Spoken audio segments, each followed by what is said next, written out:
Just weeks into her sentence, Mackenzie Shirilla collapsed inside her prison cell, gasping for air as guards rushed to help. At only 19 years old, barely out of high school, her body was already showing cracks under the weight of prison life. Fellow inmates watched from their bunks. Some laughed, others whispered, betting on how long she could really last. But this was only the beginning. In those first months, Mackenzie faced threats she had never imagined: constant stares, whispers in the cafeteria, and inmates waiting for the perfect chance to test the teen killer. The guards saw it too, quietly admitting that someone this young had little chance of surviving long-term in a place built to break even the strongest. So here's the question: can a 19-year-old who's already collapsing under the pressure possibly endure years, maybe decades inside one of the toughest prisons in the state? Or is it only a matter of time before prison life destroys her completely? When the verdict was read, the courtroom fell silent.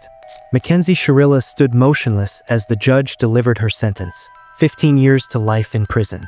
Just 19 years old, she had been found guilty of intentionally crashing her car at nearly 100 miles per hour, killing her boyfriend and his friend in what prosecutors called a deliberate act. For the families of the victims, the ruling brought a measure of justice. But for Mackenzie, it was the moment her freedom ended for at least the next 15 years. Witnesses in the courtroom described her as pale, trembling, and struggling to breathe as deputies led her away. The weight of the sentence seemed to hit all at once. No college, no career, no freedom for years to come. Only prison. Prosecutors argued she showed reckless disregard for life, pointing to text messages and her driving patterns in the moments before the crash. The defense tried to paint her as a troubled teenager who made a mistake, but the jury didn't see it that way. By the time the gavel struck, Mackenzie's future was sealed. At minimum, 15 years behind bars before even the possibility of parole. For someone her age, the reality was devastating. She would spend nearly as many years in prison as she had already lived. And as she was escorted from the courtroom in handcuffs, it became clear her punishment wasn't just the sentence. It was the life she would now be forced to face inside a place she was never prepared to survive. The transport van pulled up to the prison gates, and Mackenzie Shirilla stepped out in shackles for the first time. The noise of clanging doors and the sharp orders from guards hit her immediately. Unlike the county jail, this was different, bigger, harsher, and far less forgiving. Her intake began with the same routine every new inmate faces: strip searches, fingerprinting, mugshots, and a cold uniform exchange. But for Mackenzie, each step seemed unbearable. Guards reported that she looked disoriented, her eyes darting around the sterile hallway as if searching for a way out. Other inmates being processed that day stared, whispering her name. Many already knew who she was from the headlines. Fame inside prison isn't an advantage, it's a target. The realization set in fast. She was no longer Mackenzie Shirilla the teenager. She was inmate, stripped of identity and control. Her first walk through the unit sealed the shock. The echo of heavy doors slamming shut behind her made it clear. There was no leaving now. The cell she was assigned was small, concrete, and bare, with only a thin mattress and a metal toilet bolted to the wall. That night, she lay awake as voices echoed through the block. Some taunted her name, others laughed, but all reminded her of where she was. For Mackenzie, the shock wasn't just entering prison. It was realizing this was her new reality, and escape no longer existed. Mackenzie's first full morning in prison began before sunrise. At 5 a.m., the lights snapped on without warning, flooding her cell. Guards shouted for count, and every inmate was required to stand by their doors. For Mackenzie, the abrupt start felt disorienting, her body still adjusting to sleepless nights and constant noise. Once count cleared, she was marched with others to the chow hall, lined up silent under the eyes of armed officers. Breakfast wasn't much. A tray of bland food, served quickly, eaten under strict time limits. After meals, the schedule never let up. Mackenzie was assigned menial tasks: cleaning floors, wiping down tables, or stacking supplies. Inmates who refused risked losing what little privileges they had, like phone calls or commissary. Privacy didn't exist. Showers were timed, and guards patrolled constantly. Even bathroom breaks inside her cell were exposed to the sounds of people moving just feet away.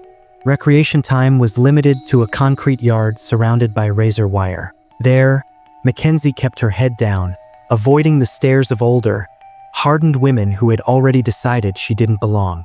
Back in her unit, rules tightened further. No lingering at doors, no extra talking during head counts, no exceptions. By the end of each day, the reality became clearer. Prison wasn't only about confinement, it was about control. Every movement was dictated, every moment watched, and every choice stripped away. For Mackenzie, the harsh routine wasn't something to adapt to, it was something that drained her spirit piece by piece. It didn't take long for Mackenzie Shirilla to realize that her reputation had entered prison before she did. In the chow hall one afternoon, she carried her tray to an empty table, only for 2 inmates to stand up and leave as soon as she sat down. The whispers followed, snide remarks about her crime, mocking laughter about her age, and quiet warnings that she wouldn't last long here. Inmates who had lost children or partners to violence saw her as a symbol of recklessness and cruelty. Some accused her of getting special treatment because her case made headlines, while others targeted her simply because she looked out of place. Prison politics are unforgiving, and Mackenzie quickly learned she had no allies. One day in the yard, a group of women circled near her, throwing insults just loud enough for her to hear. Rich girl, killer, and spoiled were some of the words. She kept her head down, but the message was clear. Her presence wasn't welcome. Guards didn't intervene. Intimidation was part of the environment. Even in her unit, the hostility didn't stop. Notes with crude threats were slid under her door. Some nights, inmates banged on her cell bars, chanting her name to remind her she wasn't safe. For Mackenzie, the hostility was constant and suffocating. She wasn't just serving a sentence. She was living under a spotlight that made her every move a target. One night during lockdown, the sound of chaos erupted just a few cells away. 2 inmates were fighting, fists slamming against metal, shouts echoing down the block until guards rushed in with batons and pepper spray. From her bunk, Mackenzie pressed herself against the wall, frozen. The screams, the smell of chemicals, and the sight of officers dragging bloodied women past her door left her shaken. It was a reminder that violence wasn't distant. It could spill into her world at any moment. Fear became her constant companion. Every trip to the yard, every meal in the chow hall, carried the risk of confrontation. A sudden shove in the corridor, a threat whispered in passing, each one chipped away at her sense of safety. Guards could only do so much, and even they seemed indifferent, often telling her to toughen up. The stress took its toll quickly. Mackenzie began suffering from panic attacks, her chest tightening as she lay awake at night, listening to footsteps and slamming doors. Sleep was rare, and when it came, it was broken by nightmares of crashes and confinement. Small noises, a tray dropping, a lock snapping, sent her into a spiral of fear. Day by day, the strain became visible. Her face looked pale, her eyes carried dark circles, and her voice grew quieter. Violence wasn't always directed at her, but the constant threat of it was enough to wear her down. In prison, survival wasn't just physical, it was mental, and Mackenzie was losing the battle. Within months of her arrival, the signs of decline in Mackenzie Shirilla were undeniable. Guards noted she had lost weight, her once bright appearance fading into a pale, withdrawn figure. Meals often went untouched. She picked at food without appetite, too anxious to eat in a room filled with eyes that never left her. During routine checks, staff noticed her trembling hands and shallow breathing. On more than one occasion, she asked to see medical staff, reporting chest pains and dizziness. While the doctors attributed much of it to stress and anxiety, the physical symptoms were real. Her body was breaking under the pressure of constant fear. Even simple interactions became overwhelming. Inmates who shouted insults or banged on her door at night pushed her closer to exhaustion. Sleep deprivation made her fragile, and each morning she seemed weaker than the last. In group settings, she kept her head down, avoiding eye contact, speaking only when necessary. The once defiant teenager who had faced trial was disappearing, replaced by someone hollow. Rumors circulated among staff that she might be placed under suicide watch if her decline continued. Some guards whispered that she wasn't built for long-term confinement, that the mental toll was already too heavy. What stood out most wasn't just her fading health, it was the loss of spirit. The spark that once defined her had dimmed, leaving behind a young woman who seemed to be slowly surrendering to the weight of prison life. A warning sign came when staff pulled Mackenzie Shirilla aside after yet another panic episode. She had collapsed in the corridor on her way back from the chow hall, unable to catch her breath. Guards noted she was shaking so badly she couldn't stand, and fellow inmates looked on, some amused, others shaking their heads. One officer reportedly muttered, "She won't last here." For many inmates, the first year sets the tone for survival. Those who adapt, who harden themselves, build alliances, and learn to navigate prison politics, often find ways to cope.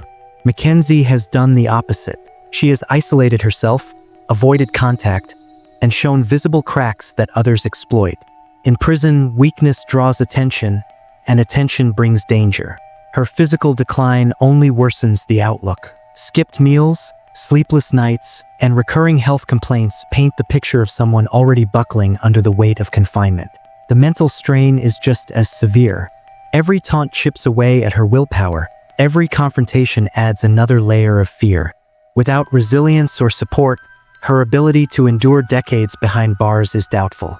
Inmates and staff alike see the same truth. Mackenzie isn't built for this life. The odds of her surviving long-term are slim, not just because of the threats around her, but because of the steady collapse happening within her. Her sentence requires a minimum of 15 years with the possibility of much longer, but her body and mind may not carry her through even that minimum time required.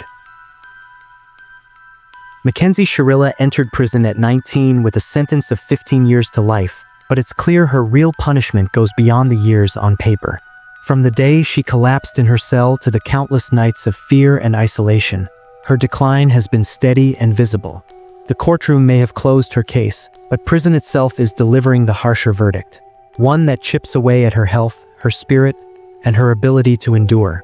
For inmates like Mackenzie, survival isn't just about serving time. It's about withstanding an environment that demands toughness she doesn't have. Each day is another reminder that her sentence might outlast her body and mind. Some believe justice is being served in the slow unraveling she faces, while others question whether she will ever see the minimum 15 years her sentence requires, let alone the possibility of decades beyond that. What's certain is that prison has become a world Mackenzie cannot escape, a place where weakness is punished and decline is inevitable. Whether she survives it or not, her story is already a grim warning of what happens when a young life collides with years behind bars that may stretch far beyond what her mind and body can endure. This is Crime Shade, where we uncover the darker truths hidden inside prison walls.